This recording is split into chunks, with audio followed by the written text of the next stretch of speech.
Vi decir repetidas veces a Armando Robles que la gente solía ir al cine, pero que no sabía ver cine. Y no lo sabía ver porque desconocía el lenguaje cinematográfico, ignoraba la sintaxis del cine, ¿no?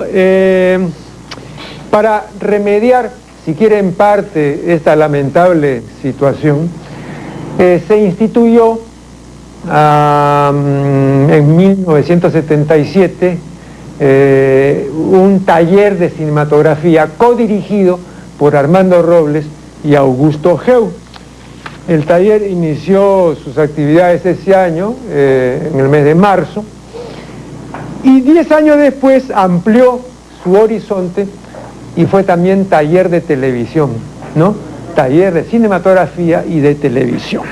Funcionó durante varios años y remedió pues parcialmente una carencia que desgraciadamente todavía sigue vigente, ¿no? El desconocimiento del lenguaje cinematográfico.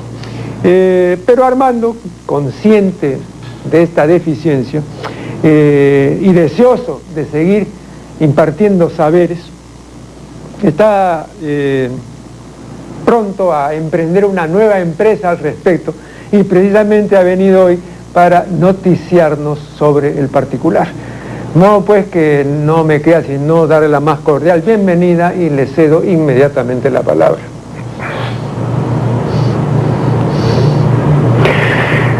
Claro, es un minimalismo de la historia, ¿no? Que el minimalismo es una cosa que recién me ha atacado esta última década, digamos.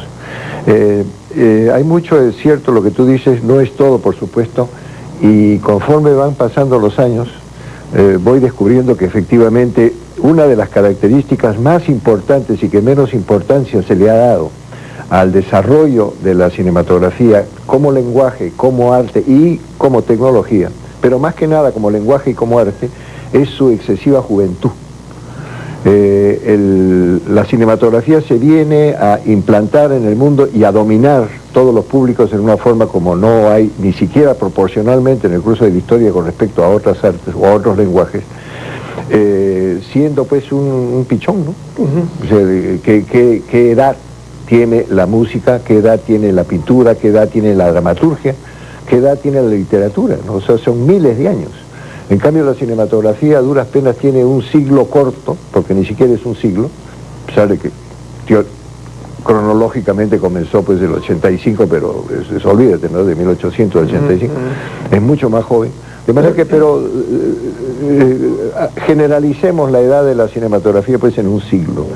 Y en un siglo se encuentra de repente el siguiente fenómeno que no se había tampoco enfrentado cuando se habían hecho estudios previos a esto, cuando lo tratas desde el punto de vista del lenguaje.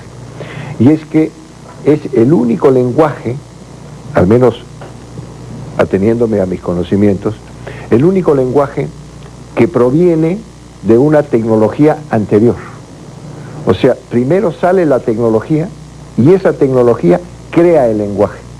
Cuando por regla general es al revés, primero es la creación del lenguaje y luego viene la tecnología de esa creación y el lenguaje, por supuesto, se va enriqueciendo, se va facilitando y se va ampliando y hasta profundizando. Pero en el caso de la cinematografía no. La cinematografía sin el lenguaje previo ni siquiera tenía nombre. O sea, cómo reproducir la imagen en movimiento. Ese era todo el problema al iniciarse esta lucha por la cinematografía, no como lenguaje, sino como un entretenimiento, como un negocio, como un juguete, como un atractivo moderno, qué sé yo. Y todos los experimentos y la creatividad humana de esa época, que estaba sintetizada en dos grupos, ¿no? El norteamericano de Edison y el francés de los hermanos Lumière. Hasta que finalmente se logra esto. Lo logra en realidad Edison, ¿no? O sea, reproducen el movimiento de la imagen. O sea, nace el movimiento. Y entonces surge primero el juguete, el entretenimiento, inclusive ni siquiera se había pensado, porque Edison nunca lo pensó y siempre lo atacó, en el espectáculo multitudinario, sino que simplemente era el espectáculo individual, crearon unos aparatitos, yo me acuerdo todavía, yo los alcancé, yo tengo casi la edad del cine. estaban en las esquinas, en la calle, en las farmacias, que tú echabas pues un níquel ahí y acercabas la cara a un esto y veías pues una peliculita de 60 segundos, era un entretenimiento. Y Edison siempre luchó porque eso permaneciera así, porque los Lumière miraron más adelante y vieron que eso podía ser un espectáculo, digamos, teatral.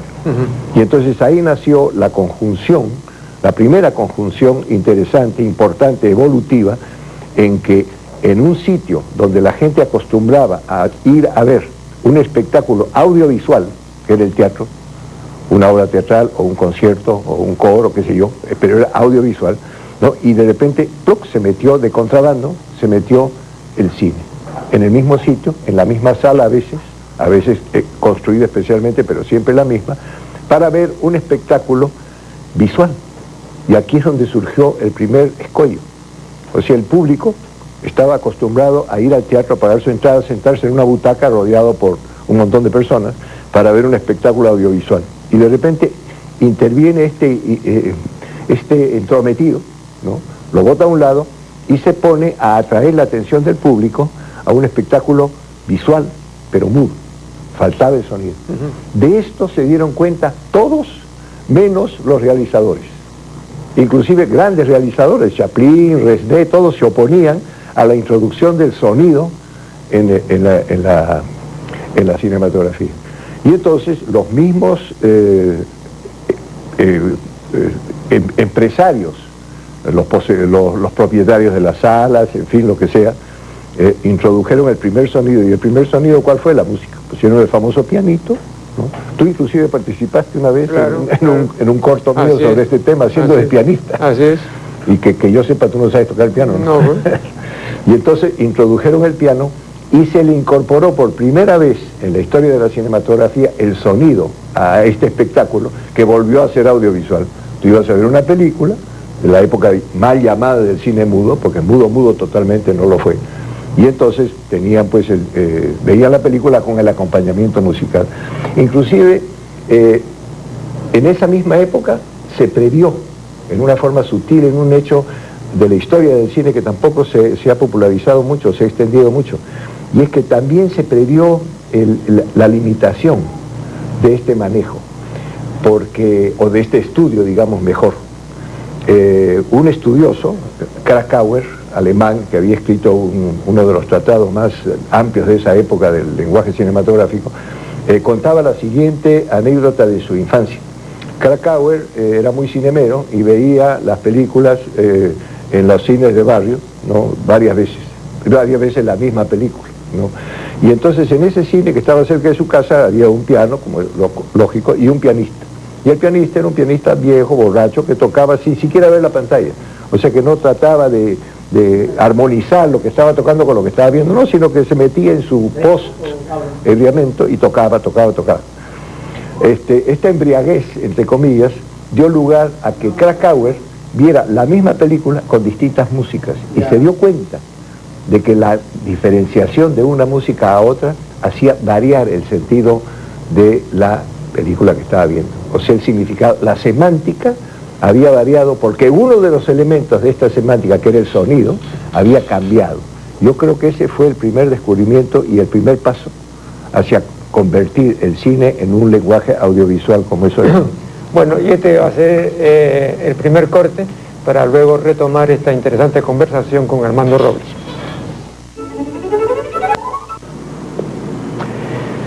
Estamos dialogando con Armando Robles, que en el primer segmento nos ofreció una pequeña y estupenda lección de cine, de la historia del cine. Quiero preguntarle ahora a Armando lo siguiente. Fíjate, he tenido ocasión de volver a ver varias de las películas llamadas clásicas, ¿no? Y me ha resultado penoso verlas nuevamente. No he disfrutado de ellas. La última que vi fue Ciudadano Kane, una película, me parece, del año 41, que no es tan antigua, ¿no? Incluso por momentos me pareció con unos gags que podían ser pues muy atinados en una película de Los Tres Chiflados, ¿no? Pero no en una producción de Orson Welles. Entonces, ¿A qué se debe? ¿A la tecnología? ¿Al exceso, digamos, de parlamentos?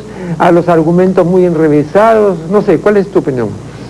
La historia de la cinematografía, como la sinteticé en su primera fase hace un momento, siempre demuestra que en el cine la tecnología ha tenido un papel decisivo en su evolución, sea hacia arriba o hacia abajo, porque también hay una involución, ¿no?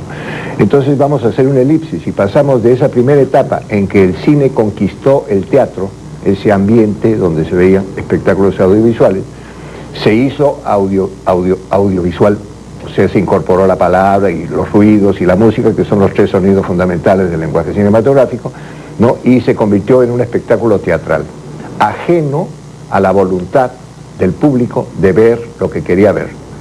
En eso se diferenciaba, por ejemplo, de otras artes como el libro, la literatura y la misma música, que la tecnología le permitió difundirse individualmente en los hogares o en las personas individuales que querían oír o que querían leer un libro, etc. En el cine no había cómo ver una película si no estaba programada en el cine.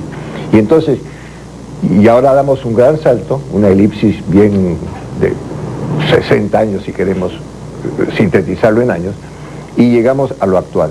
¿Y qué ha pasado ahora, ahorita, en este momento? Viene la segunda revolución, porque no hay más que dos revoluciones. La primera, que es la creación misma del cine y su incorporación con sonido y todo, y la segunda, que es la que acaba de ocurrir ahora con el sistema digital. Entonces, ¿qué cosa permite el sistema digital? El sistema digital permite que el arte cinematográfico, que era un arte perecible, ¿no? Tú compras, qué sé yo, un pedazo de carne y te lo tienes que comer ahí mismo, ¿no? Meterlo en el refrigerador, qué sé yo. Lo mismo en una película, veías una película y chao. Casualmente podías verlo una segunda vez y te gustaba mucho, y después una vez que salía de cartelera a buscarle en los cineclubes y todo, que eso era muy limitado. Pero muy lejos de la libertad adquisitiva del libro o de la música. Ahora no. Ahora, en mi pequeña biblioteca, y me imagino que en el caso de Marco Aurelio es lo mismo, con la diferencia de que él no tiene una pequeña biblioteca, sino una biblioteca, tiene los libros y las películas. O sea, con la misma facilidad que sacas un libro de Flaubert para leerlo, ¿no? Sacas una película de John Ford o de quien sea, ¿no? Y la ves.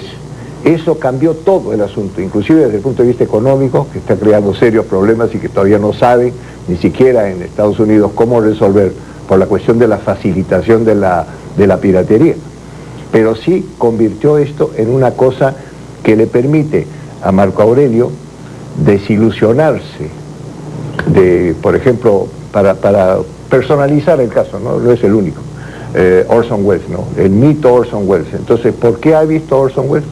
No lo habría podido ver si no hubiera sido por la revolución tecnológica que le ha permitido a él verlo.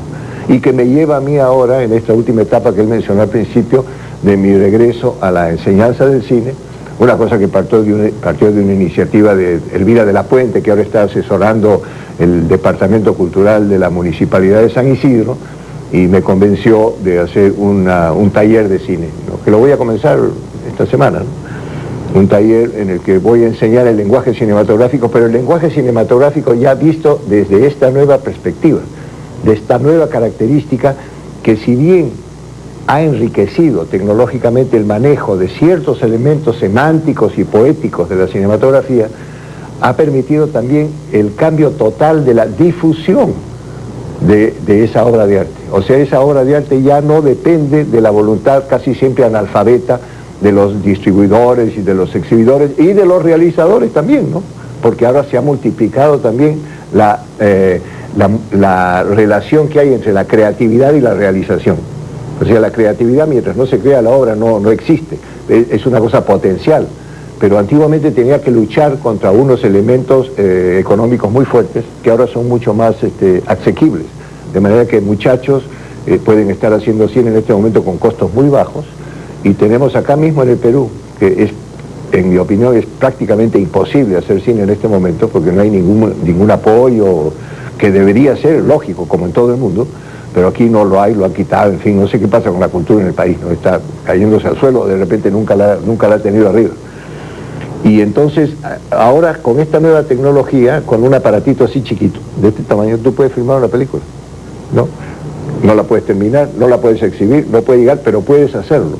Y entonces puede formarse el cineasta. Y ahora está saliendo una nueva generación que yo espero que tenga un poco más de campo abierto que el que he tenido yo, y lo sigo teniendo, ¿no?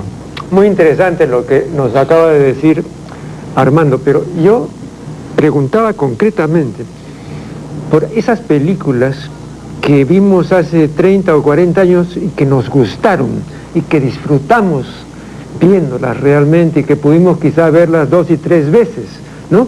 Locura de amor, por ejemplo, recuerdo una película con Aurora Bautista, no, la gente la veía 5 veces, ¿no? Bueno, ahora no se podría ver pues ni 10 minutos. Entonces, ¿por qué este envejecimiento? ¿Solo por razón de tecnología? No, a eso me refiero yo. No es solo por razón de tecnología. La tecnología te ha permitido ver una película que ha pasado 30 años y no la has visto. A mí me ha pasado en otro campo, y te voy a poner un ejemplo paralelo, ¿no? Pero no en el cine, sino en la literatura. Para mí fue definitivo mi relación con la literatura, que fue anterior al cine, muy anterior además, ¿no? Yo siempre me considero un escritor y luego un cineasta, ¿no? Uno de las literaturas que más me impresionó emocionalmente, literariamente, argumentalmente y dramáticamente, aparte de los clásicos, de los antiguos, ¿no? de Homero, de los griegos, del teatro de Eurípides y todo, que por una razón familiar me encontré con un montón de esos libros en mi casa y comencé pues de muy chico a leer unas cosas que estaban mucho más allá de mis alcances, pero por ahí comencé. Pero de repente llego a Víctor Hugo y entonces, ¡paf!, Víctor Hugo me produjo esta impresión así tremenda con respecto a la literatura. Creo que fue el catalizador número 1. Ahí estaba Víctor Hugo, leí una cosa, leí Los Miserables, me acuerdo, pero inmediatamente comencé a buscar todos los otros libros de Víctor Hugo, que estaban en el esquina y que los vendía pues en 2 soles, ¿no? Inclusive salían editados en una revista que costaba creo que 1 sol, que se llamaba Leoplan, y que editaba en cada número del Leoplan una novela. Y entonces leí todo Víctor Hugo. Muy bien, bueno, elipsis, digamos hoy. Entonces el otro día, hace muy poco, me pasó algo parecido a lo que le pasó a Marco Aurelio, de esta insoportabilidad de clásicos que me habían embargado de emoción en la cinematografía de hace pues 40 o 50 años. Uno de ellos, por supuesto, Orson Welles, ¿no? No menciono otros para no generalizar, pero es general. No quiere decir tampoco que sea total. Hay excepciones, felizmente, de lo que yo llamo películas inmortales, que son muy pocas. Muy pocas. Y entonces me fui a buscar Los Miserables. Perdón, Armando, me indican que debemos hacer una nueva pausa y la haremos para después retomar esta cosa. El propio autor, es el primero en advertir este carácter ya anticuado y en plena obsolescencia de lo que produjo. Fíjate, la primera obra que publicó Borges se llama Fervor de Buenos Aires. Y en este último libro que se ha publicado de conversaciones con Adolfo Bioy Casares, hay una parte donde Borges reconoce abiertamente, ¿no?, que Fervor de Buenos Aires es una cosa incorregible y llena de inepcias, y que de ahí no hay pues casi prácticamente nada de rescatable. O sea, el mismo autor también se da cuenta de que, bueno, eso perteneció a una época pues que ya fue, pues. Sí, bueno, pero volviendo un poco más atrás de Borges y para terminar con Víctor Hugo pues es un inmarcesible, ¿no? Es un gran escritor, inclusive si no me equivoco y no estoy mal informado, Mario Vargas Llosa creo que lo ha redescubierto o algo así en relación con el efecto que le ha producido, ¿no? Bueno, a mí ese efecto me lo produjo pues hace 60 años más, hace 65 años, ¿no? Y de repente, 65 años después, vuelvo a tomar Víctor Hugo, no puedo leerlo, no puedo leerlo, y no es porque esté mal hecho, no es porque la tecnología, no, está tan bien escrito y posiblemente es una maravilla, tan maravillosa, pero no puedo leerlo. Y he mencionado a Víctor Hugo, pero mencionó un nombre. Lo mismo pasa con el cine, pero la cuestión es que cuando el cine que vio Marco Aurelio, o que vi yo hace 50 años, han pasado 50 años y no lo he visto. De repente a los 50 años viene la tecnología en ayuda mía y me dice, acá está. Y entonces lo veo. Y el cine, que adquiere para la gran masa de gente que no podía ver una película, otra vez, la posibilidad de hacer lo que yo hice con Víctor Hugo, y agarrar a Orson Welles o agarrar a quien sea, ¿no? Y acá está, caray, esto era una maravilla, yo orgasmé con eso, ¿no? A ver la película, y es un desastre. Hay una diferencia. No en todas las películas, ojo, estas son generalizaciones, que en el 90% de los casos, y volviendo a la famosa ley de Theodore Sturgeon, de que el 90% de todo es basura, todo, antes y después, ahora y después, Víctor Hugo sigue siendo Víctor Hugo. En cambio, esa película que me emocionó, de repente no era lo que yo creía que era, o que yo no sabía verla, porque hay también eso, no sabía verla. Todos, la gran mayoría del público, y es lo que siempre me ha llevado a mí a enseñar, no es para enseñar, sino para aprender el lenguaje cinematográfico, para descubrirlo y redescubrirlo, porque un lenguaje es una cosa viva, no hay lenguajes muertos. Los lenguajes muertos son los que han desaparecido, pero los que se siguen hablando no son lenguajes muertos, ni siquiera el griego o el latín. Entonces, si yo no conozco el lenguaje, nunca puedo percibir ni nunca puedo recrear, ¿no?, lo que es una obra de arte, que se crea y se recrea. Pero si no hay eso, porque yo soy analfabeto, entonces no puedo recrear ni percibir esas bellezas.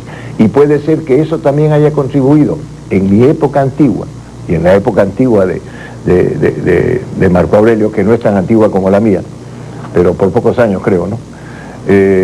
No me permitía percibir cosas que ahora sí percibo. ¿Y qué cosas percibo ahora?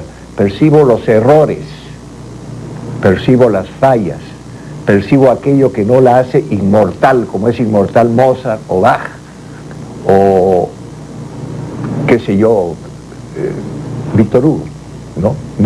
No hay esa inmortalidad.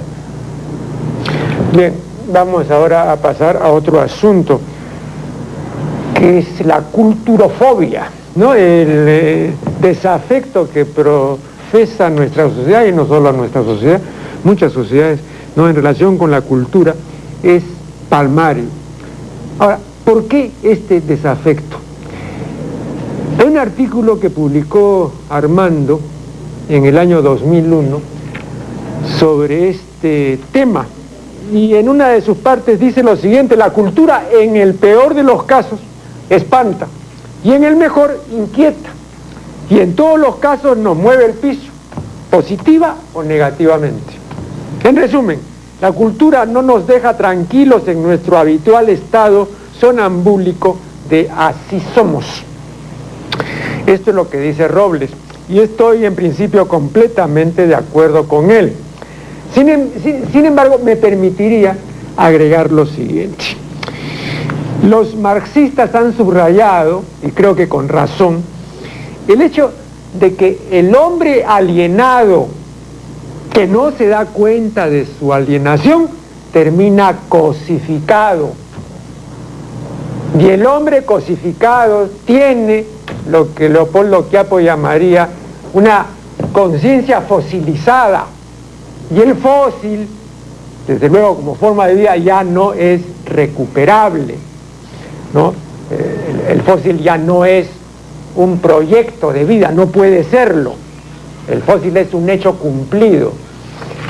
Fosilizarse, pues, en sentido figurado, significa estancarse sin evolucionar, anquilosarse, paralizarse.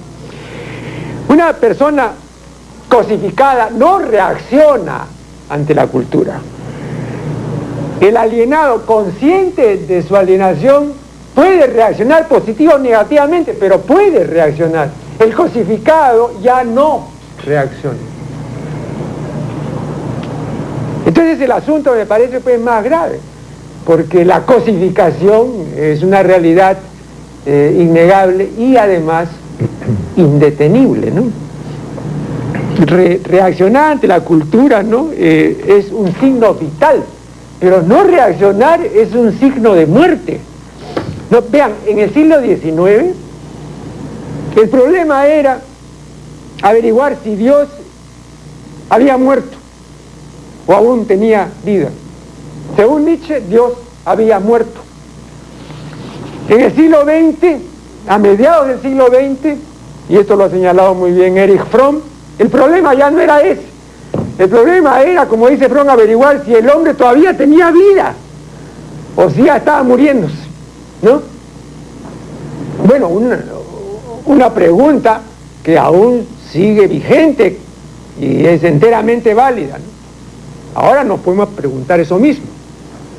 Ya no hay que irse al 800 para ver si Dios estaba vivo o muerto, no. Ahora de lo que se trata, desde el siglo pasado, es de averiguar si el hombre todavía tiene vida, si todavía tiene capacidad de reacción o si ya está fosilizado. ¿Qué opinas sobre el particular? Sí, bueno, y comenzando por el final para retroceder al comienzo de tu establecimiento del tema, por llamarlo de alguna manera, a veces yo me quedo asombrado al ser testigo del asombro con que determinadas personas van descubriendo que el ser humano, por naturaleza, es corrompible, ¿no? Y estúpido, por naturaleza. Puede superar ambas cosas, pero por artificialeza o por una voluntad cultural. Pero naturalmente el ser humano es esas dos cosas, es corruptible, ¿no? Y es estúpido. Por consiguiente, el ver que una persona naturalmente actúa estúpidamente o corrompe y es corrompido es lo más natural del mundo. Por eso es que yo he pensado, y lo he dicho varias veces, y Marco Aurelio también me lo ha repetido, ¿no? Que la especie humana ya mancó. Yo creo que debido a esa especie de carrera entre cuál avanza más rápido, si la corrupción o la estupidez, ¿no? Ya llegaron a un nivel en que no pueden frenar, ¿no? Y creo que ya se van al abismo y que en algún momento pues ya el papel de la especie humana, iba a decir en el universo, pero es tan insignificante en el universo que no tiene sentido, ¿no? En este globo que es un grano de arena, pues en un universo infinito que Dios no pudo, por supuesto, ni siquiera concebir, porque no tenía la facultad de concebirlo. Pero yéndonos a la cuestión esta del terror que causa la cultura, yo recuerdo también que escribí una vez un artículo, creo que no es el mismo que ha citado, pero por ahí anda, que se llamaba Cobardía Cultural, que lo edité, salió editado una vez en el Comercio hace poco, creo que es posterior a eso.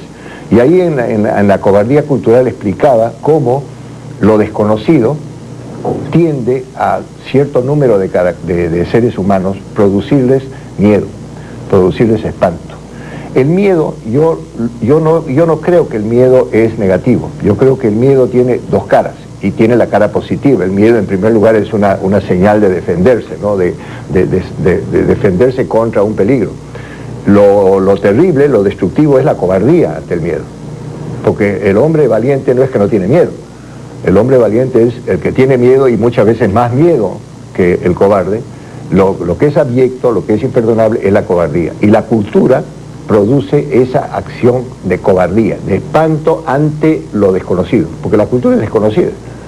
Haremos acá un nuevo corte y ya volveremos. A ti, que no son a ti sino a mí mismo, que la peor batalla que hay que emprender en contra de la incultura peruana es la cobardía cultural, o sea, el miedo, el pavor que se tiene a la cultura, y eso es terrible, ¿no? Porque quiere decir que la cultura depende de la falta de valor de aquellos que son responsables por la evolución de la cultura. No hay que confundir cultura con conocimiento, ojo. Siempre hay este maldito parentesco de la cultura con la educación. No, son dos cosas completamente distintas.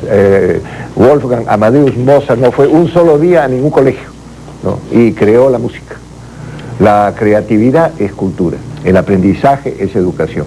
Lo que hay que fomentar es la creatividad, o sea, no repetir lo que se aprende, sino descubrir lo que no se conoce. Esa es la diferencia fundamental que hay entre la cultura y el conocimiento. Ahora, la forma de hacerlo, la forma de lograr eso, no puede ser relacionada desde un ámbito de cobardía, de miedo admitido, de miedo que te domina, el miedo que te hace correr y surruscarte en los pantalones. Con esa actitud no puedes de ninguna manera desarrollar la creatividad que resulta ¿cómo te puedo decir? El cumplir la misión que uno se ha impuesto en el mundo. Yo no es que ame románticamente la cinematografía peruana, es que es mi campo, es aquello que me produce placer, aquello en lo cual, junto con la literatura, que más o menos me producen el mismo placer equilibrado, pero son distintos, de mi capacidad creativa, sea cual sea el resultado de lo que produce esa capacidad creativa. La creatividad es lo que yo percibo. Y esto, en un ambiente donde no hay esas creatividades funcionando, es un ambiente pobre. Es como tratar de buscar, qué sé yo, azúcar en el mar, ¿no? Y por eso es egoísta, tiene mucho de individualista. Claro, tiene un aspecto muy romántico, generoso y qué sé yo, todo lo que hice por el cine, sí, lo sigo haciendo además, ¿no? A pesar de que no hago cine, porque estoy imposibilitado por las condiciones que hay, pero sigo apoyando el cine nacional porque quiero vivir en un ambiente en el que tengo placer por el cine, y lógicamente también quisiera tener placer por la literatura peruana, y lo tengo, por la poesía peruana, y lo tengo, y no lo tengo así con la misma intensidad por la cinematografía peruana, porque ahí hay pues un montón de baches, de repeticiones, de empobrecimientos que no se deben a la falta de talento creativo del peruano, ¿no? Sino que se deben a la falta de capacidad cultural de los que ejercen el poder. Hay una frase feliz en uno de los escritos de Armando y que voy a repetir ahora para que él comente esta frase, porque es una frase sumamente significativa. Dice: si todo cambia y el hombre no cambia, nada cambia. Ahora hay que tener mucho cuidado de esas frases, ¿no? Porque de repente me acusan de plagiario, ¿no? Pero sí, eso también es otra cosa, ¿no? Que se emparenta también con un aforismo que es mi favorito, eso sí, no lo he copiado de nadie, de que recordar es descubrir lo que verdaderamente ocurrió. Uno cuando está haciendo algo no sabe lo que está haciendo. Aparentemente lo sabes, pero por un montón de razones uno no hace nunca lo que quiere, pero aún así uno cree que está haciendo lo que está haciendo. Y resulta que 20 años después recuerdas eso que hiciste, y eso que hiciste, sin tú saberlo, está haciendo una cosa que comenzó ahí y que ha desembocado acá. Cuando yo me acuerdo me fui a la selva como colono, hace pues una punta de años, pensé que lo que iba a hacer era crearme una cosa que yo aspiraba, que era colonizar, aunque sea en pequeña escala, los pequeños programas de colonización de la selva, y vivir ahí, porque me gustaba eso. Fui, no tuve éxito, viví los 8 años más hermosos y más duros físicamente y más creativos de mi existencia, creo yo, con la familia, con mi mujer, con mis hijas, ¿no? Y después volví, yo no tenía la menor idea que en ese viaje lo que había hecho no era eso. Inclusive aprendí a sembrar algunas cosas, a caminar calato por la selva, a escuchar la voz de la selva y un montón de cosas, sino que ahí comencé mi carrera de cineasta, sin haberlo pensado, y sin que esto hubiera rebrotado mucho antes, ¿no?, de lo que rebrotó. Yo me acuerdo que inspirado por eso escribí mi cuento En la selva no hay estrellas, ahí mismo, que había así una relación con la literatura, eso lo tenía visible, pero que eso era el primer paso hacia mi carrera cinematográfica en la vida. Por eso es que yo repito, y porque me gusta mucho la frase, ¿no?, de que recordar es descubrir lo que verdaderamente ocurrió. Y creo que para cerrar esta intervención mía quiero recordar también una cosa muy linda que dijo una vez Marco Aurelio con respecto a una frase mía en el último libro que edité, Un hombre flaco bajo la lluvia, de cuentos, en que digo que descubrir la diferencia que hay entre la tristeza de una calle vacía, la belleza de una calle desierta y la paz de una calle dormida. Descubrir esa respuesta es encontrar la clave de la belleza del arte, ¿no? Bien, hasta aquí la voz y presencia de Armando Robles, a quien una vez más agradecemos su valiosa colaboración en la fusión de la palabra, y con ustedes hasta el siguiente segmento, que será breve y de técnicas arcaicas del éxtasis, a las cuales me he referido en anteriores programas cuando mencioné el amor-pasión y el rock and roll. Vea usted, he sido más explícito en conferencias, en algunos escritos de mi autoría y en uno que otro programa de los 400 que grabé hace 10 años en Cable Mágico Cultural. Aparte material, entonces resolví remitir a los interesados a 3 o 4 obras que considero fundamentales y que contienen toda la información seria en torno a este asunto. En primer lugar, el libro de Mircea Eliade, el famoso religiólogo rumano, El chamanismo y las técnicas arcaicas del éxtasis. Esta es una publicación del Fondo de Cultura Económica. Luego el libro Los griegos y lo irracional, de Dodds. Después el libro de Bennett Simon, Razón y locura en la antigua Grecia. Y finalmente el libro de Roger Bastide, El sueño, el trance y la locura. Cuando el televidente Aybar se refiere al éxtasis musical, creo que él está pensando en el embeleso y en el dulce arrobamiento, ¿no? Y de hecho la música, pues, desde tiempo remoto ha producido eso y lo sigue produciendo, ¿no? Ese es un hecho que no tiene vuelta de hoja. Yo no me refiero a eso, y las técnicas arcaicas del éxtasis tampoco se refieren a eso, ¿no? Las técnicas arcaicas del éxtasis no son embelesos ni dulces arrobamientos, ¿no? Conciernen más bien al trance, al arrebato, a la enajenación, al vuelo místico, a las salidas del mundo y a los viajes al otro mundo con la conducción y guía del chamán psicopompo. En todo esto hay tensiones, dislocaciones y muchísimos esfuerzos, pero no hay dulcedumbres. Conviene recordar a este propósito que la palabra chamán se formó por la unión de 2 voces de diferente procedencia, una voz sánscrita y otra voz tungusa, ¿no? El tunguz es una lengua de Siberia oriental. El término sánscrito expresa la idea de esfuerzo agotador y el vocablo tunguso designa un estado de exaltación convulsiva. Esfuerzo agotador y exaltación convulsiva. Eso es el chamanismo etimológicamente, y no solo etimológicamente.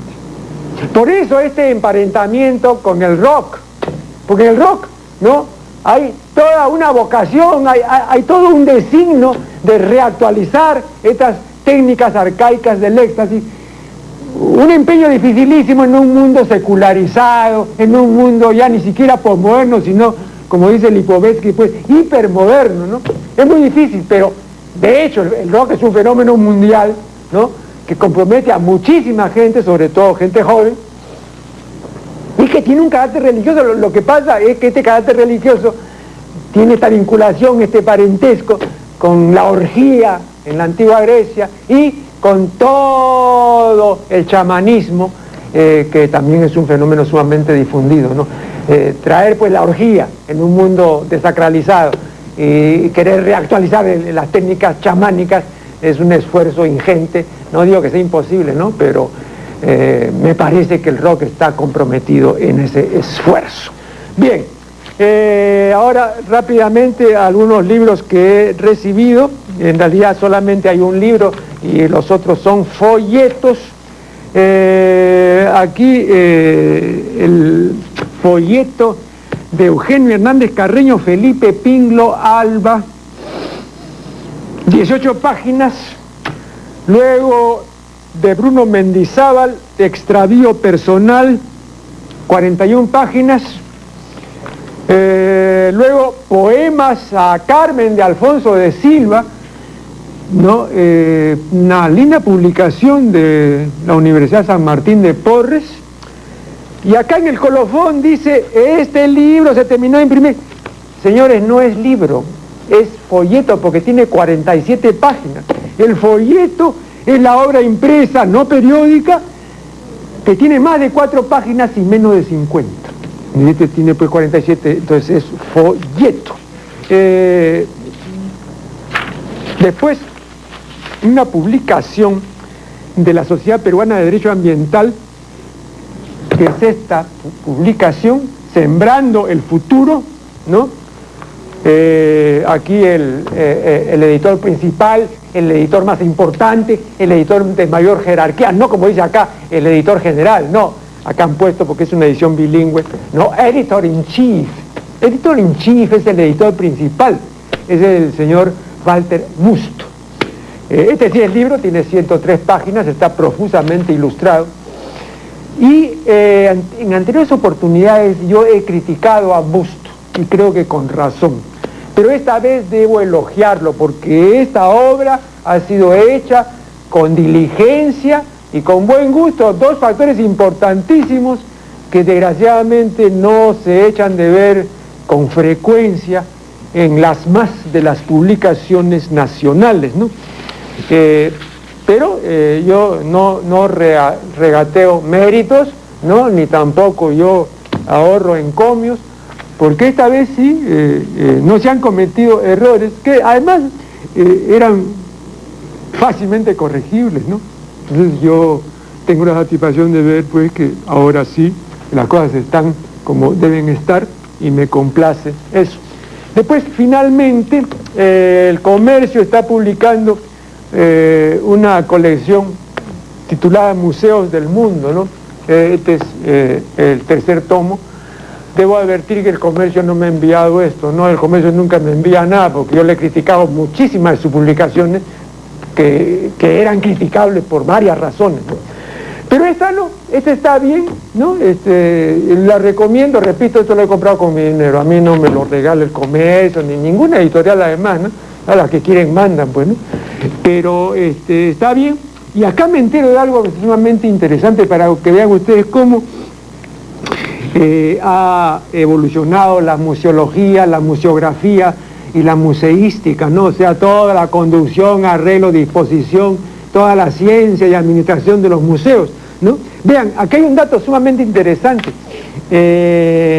Durante el reinado de Fernando VII, o sea, en el primer tercio del 800, en el Museo del Prado prevalecía la idea de que había que llenar todas las paredes con cuadros, y cada pared tenía 4, 5 y hasta 6 metros de alto. Y entonces estaban pues llenas de los grandes maestros, no todas las grandes realizaciones pictóricas, ¿no? De los grandes maestros Velázquez, Goya y compañía, ¿no? Pero algunos cuadros, acá leo esta noticia muy interesante, algunos cuadros estaban tan altos que entonces a los visitantes cuando ingresaban se les daba un catalejo o larga vista, para que vieran pues con el larga vista lo que estaba tan arriba, ¿no? Es algo realmente curioso y que ahora es inimaginable, pero ocurrió, repito, durante el reinado de Fernando VII en España, en el Museo del Prado. Eso es todo por lo que concierne al presente programa y será hasta el próximo.